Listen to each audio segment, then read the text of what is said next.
Welcome to Chat and Dish. I'm Casey Quaretti, and today it is Savoy, France for a tartiflette.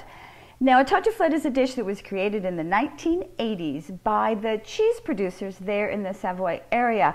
And they wanted to promote their cheeses, so they came up with this magnificent dish that they called a tartiflette, actually named after the potatoes that they grow in the area.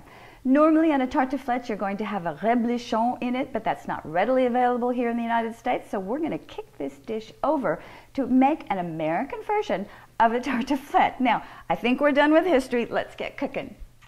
This tartiflette is as easy to make as the ingredients are quite simple. So we start off, we're going to have Munster cheese because it's a soft or a semi-soft cow's cheese, boiled potatoes, onion, butter, bacon, a little bit of sour cream or creme fraiche if you have it, and about a half a cup of wine. That's it. Let's get started. Start off by getting your frying pan on low to warm up, then mince 1 onion. Slice a half a pound of bacon into little thin strips, about a 1/4 inch wide. Bacon goes into a large sauté pan over medium heat. When your bacon is about halfway cooked, add your onions. When your bacon and onions are cooked through and your bacon is slightly browned but not crispy, go ahead and take them off the heat and just set them aside. Generously coat the inside of a baking dish with butter, or if you want, you can use a non-stick cooking spray, but you want to have definitely a good coating if you're using butter. You don't want your tartiflette to stick to your pan. Very simply, just slice your boiled potatoes into 1/4 inch slices.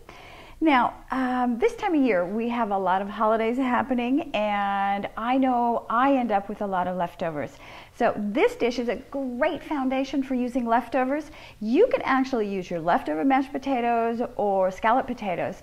Use leftover turkey in the middle of this recipe, then add stuffing on the top, and call it a tartiflette for your family. They'll never know you're serving them leftovers.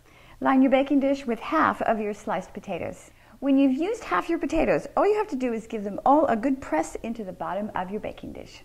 Half of our meat and onion mixture goes on, and remember, if you've got leftover ham or turkey, go ahead and use that in here. It's absolutely fabulous.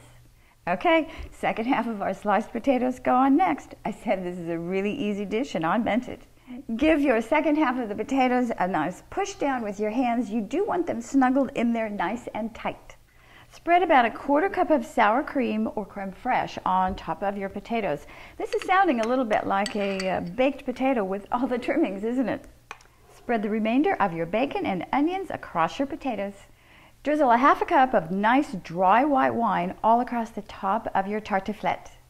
Lay your cheese slices all across the top. Snuggle them in so that the entire top of your tartiflette is covered with your Munster cheese.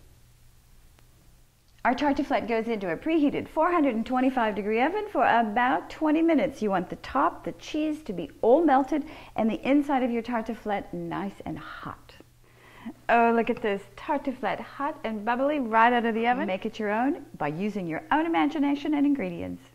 I hope this basic recipe for a tartiflette gives you inspiration to use those leftovers in your house and treat your family to your own special tartiflette. This is fabulous. I'm so excited to send you over to Flavor and Spice because you can learn how to make homemade oven-baked naan bread. How cool is that? I adore naan bread, and all you need for your oven is a pizza stone. How simple and fantastic. Don't miss out on your own homemade fresh naan bread over at Flavor and Spice.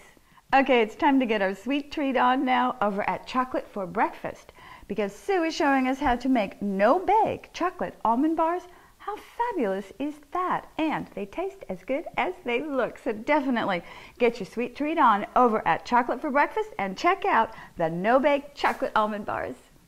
As always, thank you for visiting. Until next time, I'm going to miss you. And here is to calling leftovers tartiflette from now on.